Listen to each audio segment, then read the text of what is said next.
Do you ever feel as if you're being watched? As if all your texts are being monitored? As if all your calls are being listened to? As if you're being listened to all the time?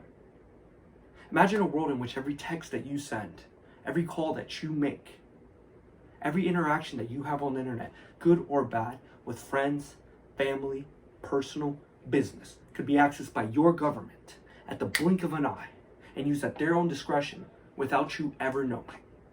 This is the world that Edward Snowden was fighting to avoid. Because that world that I just presented to you isn't as far-fetched as it may seem. In July of 2013, Edward Snowden exposed the US government, in specific the Central Intelligence Agency, better known as the CIA, for breaching basic citizen privacy so that they could have access to all user data through the internet, calls, and text. To give you some backstory on Edward Snowden, Edward Snowden was a top-level security analyst in the CIA. He had top security clearances. He had access to everything. And Edward Snowden had everything to lose. He made hundreds of thousands of dollars a year. He had a great family. He had a girlfriend of 10 years. But he gave it all up so that the people could understand what the government was doing. Edward became conflicted.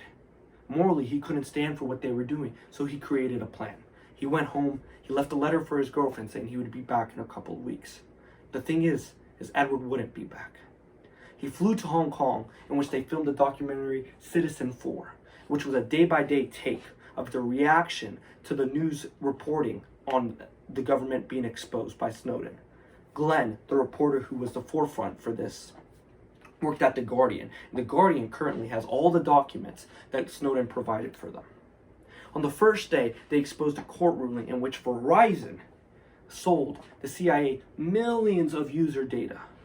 And these weren't terrorists. These weren't bad people. These were basic citizens. These were normal, everyday people. But their texts, their calls, everything that they did on their phone involving their data was sold to the CIA. And the CIA could access this whenever they felt like it.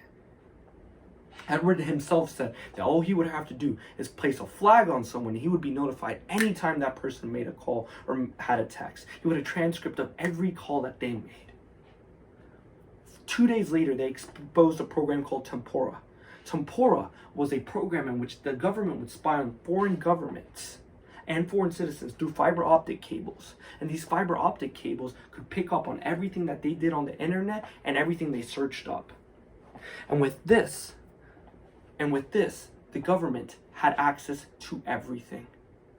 And why does this matter? Why do foreign citizens matter? Why do the foreign government matter? We should just care about the US.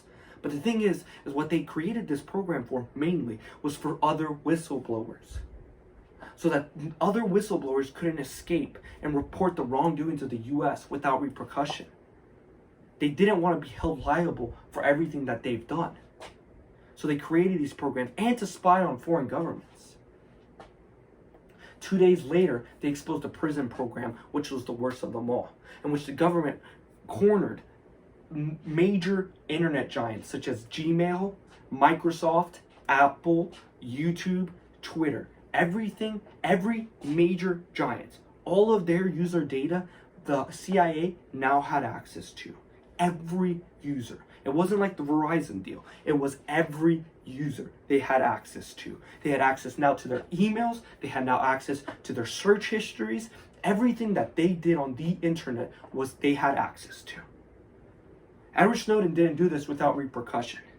He was charged with 3 counts of espionage, but the thing is Edward never returned to the US. He flew to Moscow, where he was held in an airport for 40 days, but eventually the government gave him political piracy. They gave him a free stay for 1 year.